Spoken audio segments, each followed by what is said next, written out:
May pahayag po mga kababayan si dating Senador Antonio Trillanes IV na kung saan po mga ka-GPnatics ay gugulatin daw di umano nito ang pagdinig ni Sara Duterte dahil siya po ay inimbitahan mga kababayan para po tumistigo. Mga kababayan, laban kay Sara Duterte. Nako, sigurado mga kababayan, lahat ng mga binitawan ni Trillanes dati na sinasabi ng mga DDS ay haka-haka lamang, na sinasabi na wala namang katibayan, magbi-fishing expedition lamang itong si Trillanes, mga kababayan, ay patutunayan daw po niya ang lahat ng mga kanyang mga sinasabi, mga kababayan, ay pawang katotohanan at pawang katotohanan lamang. Okay? Kasi sinasabi nga ng mga ito, mga kababayan, si Trillanes daw ay sundalong kanin. 'Di ba? Puro kasinungalingan daw. Sa lahat po kung bibilangin natin, mga kababayan, ang nagawa ni Trillanes, ano ba ang mas marami? Yung mali o tama? Parang wala akong nakitang pagsisinungaling na lumabas sa kanyang bibig, mga ka-GPnatics. Ito, pakinggan natin ang interview po sa kanya ni Christian Esguerra. Ating Facts First podcast.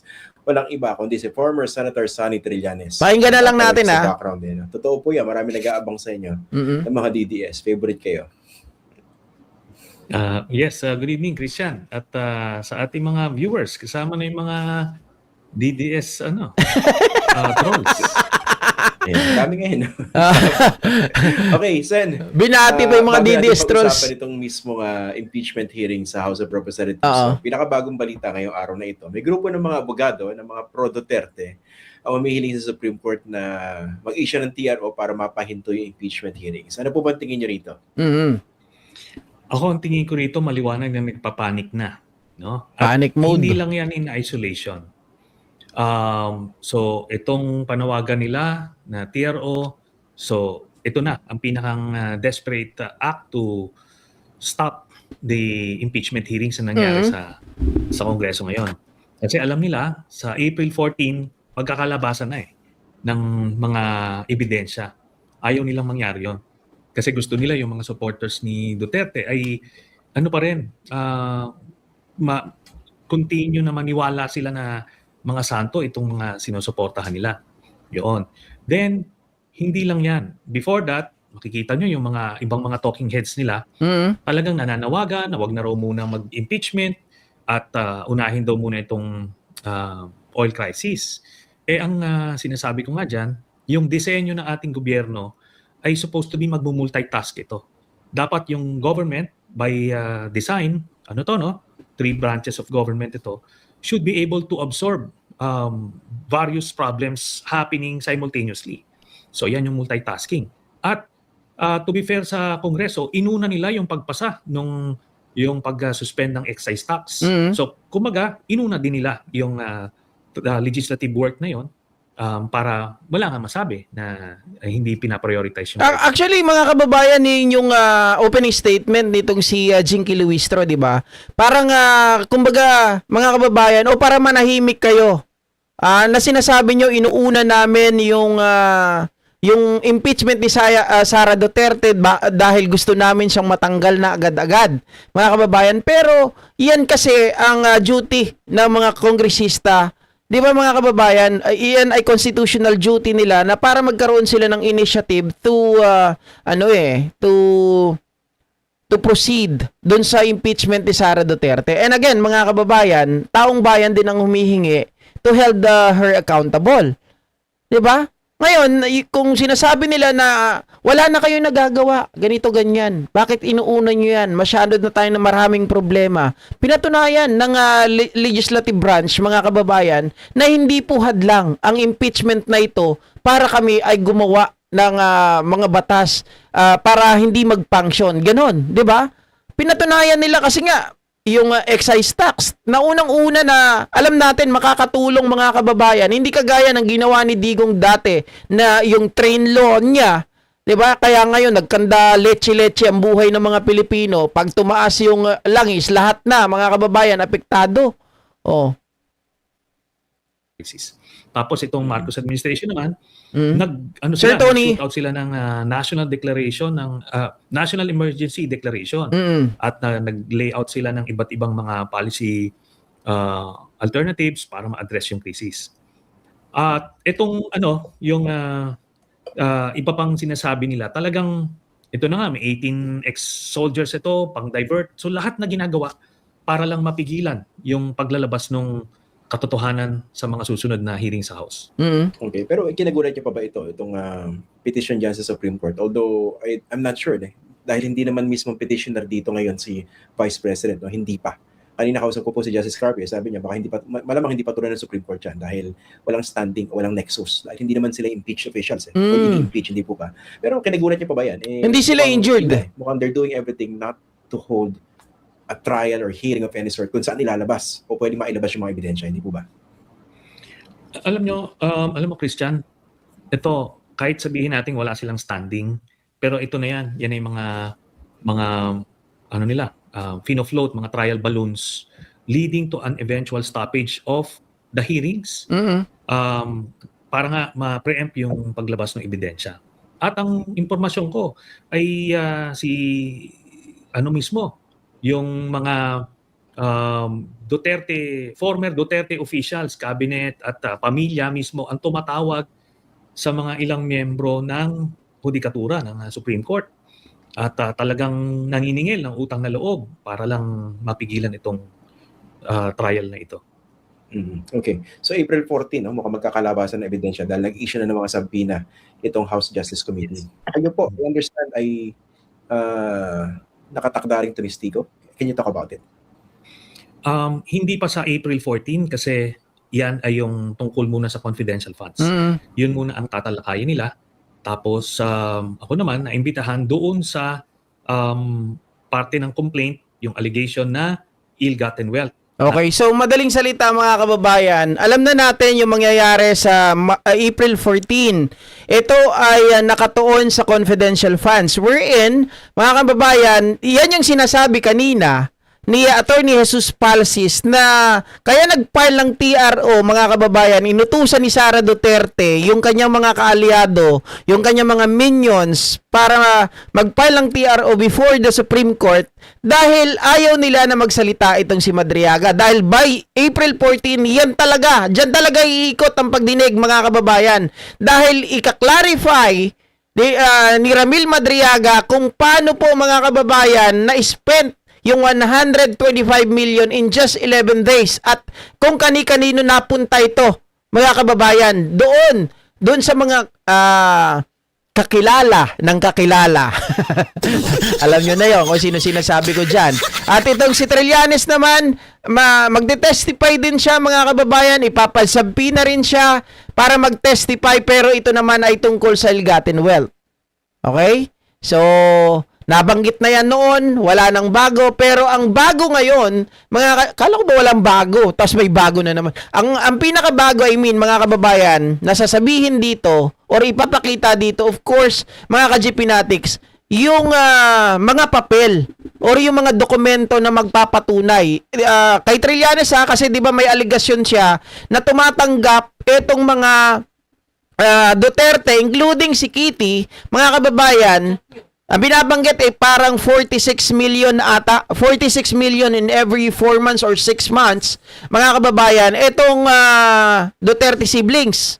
Di ba yun yung sinasabi ni Sentry na nanggagaling daw di umano sa Pogo operators, doon sa mga drug lords at kung sino-sino pa. Kaya itong mga ito ay mga protector. Non-declaration sa SALN. Oo. Tapos yung involvement ng Duterte family, kasama na si Sara, doon sa illegal drugs.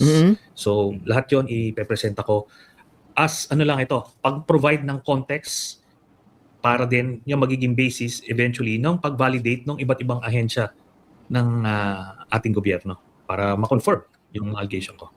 Kasi ang claim nila dito ay fishing expedition. Although base sa conversation ko po with Congressman Terry Redon, hindi raw ito fishing expedition kasi maliwanag ko ano yung mga dokumentong hinahanap. Okay? Hindi pong bahala na si Batman kung anong hanapin dyan. Di yun ang fishing, yung bahala na si Batman. Matagal sinasabi ito itong bank accounts, di ba? 2016 pa lang. Okay, what would be new here in terms of, let's say, documentary evidence that might be or should be presented dyan po sa Kamara? So, after ko i-present, based dun sa mga nakalap ko nga ng mga dokumento na yun, so just to reiterate lang para maliwanag, ang nakita natin doon, may pera si Sara Duterte personally and jointly with Digong at ni Mans Carpio ng mahigit 2 billion pesos. So yan yon. Yan Okay. hindi nakadeklara doon sa salin niya. Tapos doon sa same set of documents na nakuha ko, na discover namin, nakita namin doon na bawat miyembro ng Duterte family, si Digong, si Pulong, Sara, Baste, Hanilet joint with Kitty, ay tumatanggap ng dividendo every 6 months mula sa isang drug lord. Ang total nitong natatanggap nila ay 40 to 50 million every 6 months. So nakalagay yun doon from 2011 to 2013. At ito ay nakita ito doon dahil managers check yung binibigay sa kanila. Nasa pangalan mismo nila. Managers check. Paldo, no? Paldo, mga kababayan, lahat ng magkakapatid tumatanggap ng 42 to 50 million every 6 months. Ang sarap ng buhay. Isipin nyo kung kayo mga nanonood dyan, mga kababayan, tumatanggap ng 42 million hanggang 50 million every 6 months, mga ka-GPnatic. Sabihin na lang natin, i-divide natin, every 6 months, sabihin natin 50 million, mga kababayan, i-divide natin every 6 months, magkano yon? Tingnan natin hindi ako hindi ako magaling sa math. Kailangan na natin gumamit ng calcu. 50 million divided by 6 months. Ayan, mga kababayan, parang 8.3 million per month ang kanilang natatanggap, mga kababayan. So, talagang yayaman at yayaman ka nga naman talaga niyan sa 6 na taon. Biruin mo yan sa 6 na taon, Siyempre, 6 na taon yung pamamalagi ni Digong. Paano pa nung mayor pa siya? Sige, sabihin natin. Kung magkano na yung naipon nila. Aabot talaga ng bilyones. 'Di ba? Oh. Laki. Sarap buhay. Kaya pala, mga kababayan, pero ang laki ng pera, ayaw tumulong sa mga kababayan natin. Gusto lang, payo lang daw. Check na ini-encash nila. Kaya ito ay mahirap malusutan. Yan ngayon, ito ang yung myth na totoong galit sila sa illegal na droga kasi ito mismo tumatanggap sila ng payola mula sa isang drug lord. Ano lang yon, mga kababayan, front lang yon. Galit kami sa droga, pero tumatanggap kami ng pera galing sa droga. Nangyari ito 2011 to 2013 while Sara Duterte was mayor of Davao City. Diba? So no matter how you look at it, talagang illegal yon. At ito naman, ipinipresenta natin, sasabihin kasi, nangyari naman yan before she became vice president. Hindi, kasi itong ill-gotten wealth, tapos non-declaration sa salin, tuloy-tuloy ito Continuing crime ito, ika nga. Diba? Ay, Tapos, really, mga kababayan? Continuing crime? Tuloy-tuloy? Ibig sabihin, walang patid. Mga ka-GPnatics, kasi ang gustong sabihin dito, syempre gagamitin na argumento ng kalaban, tapos na yan Hindi pa siya vice president yan, pero as per Antonio Trillanes, ito ay continuous, mga kababayan. May continuity na nangyayari dito. Kahit nung siya ay naging vice president na, dire-diretso pa rin yung bigayan. Nako, parang bigayan, parang sa kanto lang. Maayos ba bigayan dyan? it will also establish a pattern of behavior. Kung ganito siya, ang kakurakot noon, therefore hindi tayo dapat magugulat kung kurakot siya ngayon. Yun. Tapos, after ko nito ma-present, ito ay kinonfirma na nung dating overall deputy ombudsman, Arthur Carandang, sa ombudsman, na sinasabi niya parehas yung nakalap kong dokumento at yung nakuha niya mula sa Anti-Money Laundering Council. Ibig sabihin, mga kababayan, ito ay proven na tama. Okay? Proven na tama. That is why itong si dating mga kababayan, itong sinasabi niya na si Danilo Carandang, mga kababayan, ay tinanggal mismo ng Duterte administration dahil nga, mga kababayan, bakit daw nilabas niya, bakit daw kinumpirma itong mga nakita ni Trillanes, mga kababayan. Tuloy ngayon daw naging matibay yung ebidensya ni Trillanes because of that, kasi ito ay sinusuportahan ng pag-iimbestiga rin nitong si Ombudsman Carandang. Deputy Ombudsman Carandang. So, after nun, ito ngayon ang magiging basihan para i-presenta yung AMLAC to confirm Mm. everything. At ito yan, Christian. Hindi ito, ano lang, yung pagkakinuha kasi yung sa AMLAC, current yan. Makikita nila yung mga nangyari pang mga transaksyon after 2016. Kasi yung nakalap kong dokumento, 2016 lang eh. Pero So- expect mga kababayan, of course, hindi naman papayag yung kampo nila Sara Duterte hinggil dyan sa salin na yan.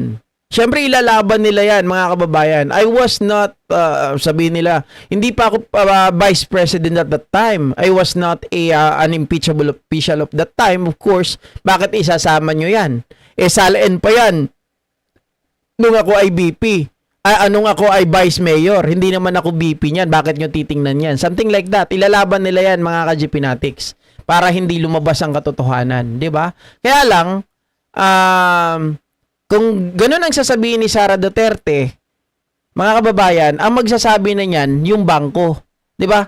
Yung laman ng kanyang bangko. Kung ano yung masisilip doon. Kasi sasabihin natin, hindi, kahit i-deny nila, mga kababayan, na dapat hindi na iniimbestigahan yan. Pero pag inilabas yan, yung salin ni Sara, at nakita talaga yung bank records, di ba, ay hindi nagtutugma, mga kababayan, yung pera ay nagsasalita na para sa kanyang sarili. Isa nang galing to. Di ba? Wala ka nang ibang ano dyan, iisipin. Lagi ang first na talagang tatakbo sa utak mo, ito ay ilgaten. So hanggang present, Oo. makikita yon. So baka mas malaki pa ang madidiscover natin doon sa ipepresenta later on. Sir, clarify ko lang po. Yung binabanggit nyo kanina, 2 billion pesos in personal and joint accounts by Sara Duterte allegedly with her husband tsaka sa kanyang tatay. Halaga po talaga ito, hindi ito yung transactions lang. Talagang ito po yung naging deposito? At anong taon po yung cover nito? Ang ginawa namin pag-account is withdrawals eh. Lumalabas series of withdrawals. Series. Kung Marami. itong halaga na ang total mo is mahigit 2 billion, ibig sabihin, tapos wala namang deposit in between. Mm-mm. Kasi ano to eh, chronological yung transactions eh. Ano mga So taon? pagka from 2006, I'm not sure, 2006 hanggang 2016 nung Aba. period. Okay. Oo. So yan yung 10 years. nakita doon. Tapos ngayon, pagka kinuha yan sa AMLAC, yun ang basis. At remember, ano yan? Exemption yan sa bank secrecy law, Oo. impeachment. At impeachment, dinefine na ng Supreme Court na yung pag-initiate ng impeachment process ay nagsisimula doon sa pag-refer sa committee. So, ibig sabihin nun, nasa proseso na tayo. Okay, Kaya- so ang gagawin nila mga kababayan, di ba may narinig akong abogado nila na nagsabi na ang bank secrecy law, ang sakop lang daw ng bank secrecy law, mga kababayan, pagdating sa impeachment ay doon sa full-blown trial, doon sa Senado. Doon lang daw may exempt mga kababayan yung tawag dito, yung karapatan ni BP Sara Duterte. Okay, na ito daw ay automatic. Pero again, mga kababayan, mali ata yung interpretation nila sa bagay na yan. Kasi, ang sinasabi naman ni Trillanes dito, ayon daw sa batas, ang tawag dito, ikaw ay magiging exempted, yung bank secrecy law dito, bank secrecy law, during pa lang doon, mga kababayan, kapag ito po ay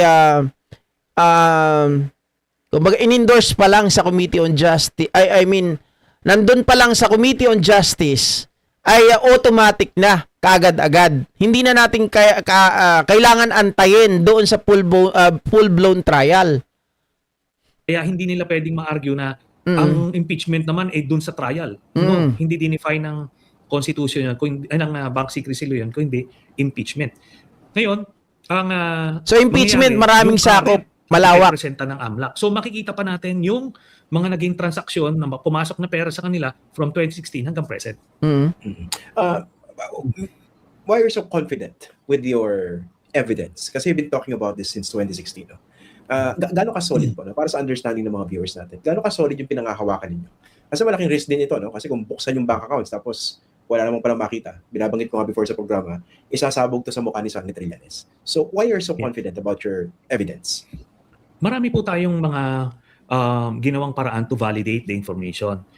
Magandang tanong yun mga kababayan. Magandang tanong yun. Kasi unang-una, kung hindi ka confident dito at alam mo mga kababayan na hindi ka certain, 'di ba? Hindi ka certain dito sa mga paratang mo.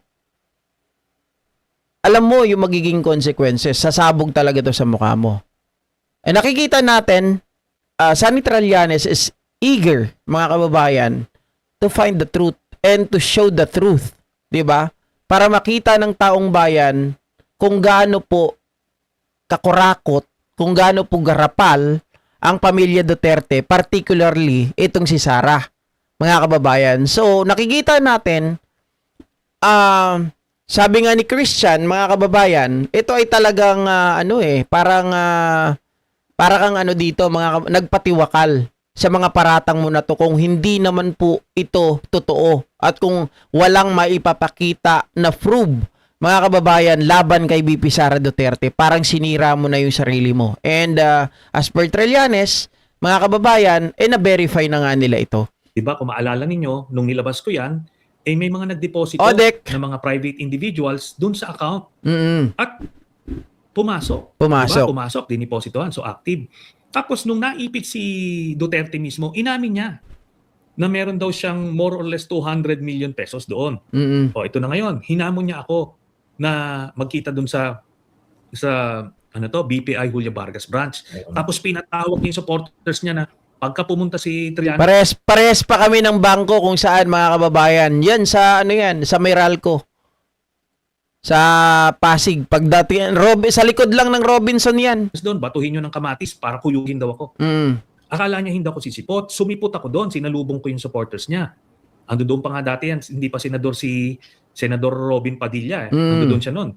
Sinalubong ko yan sila doon. Tapos, kausap namin, ang pinadala niya, si Panelo, hindi siya ang humarap.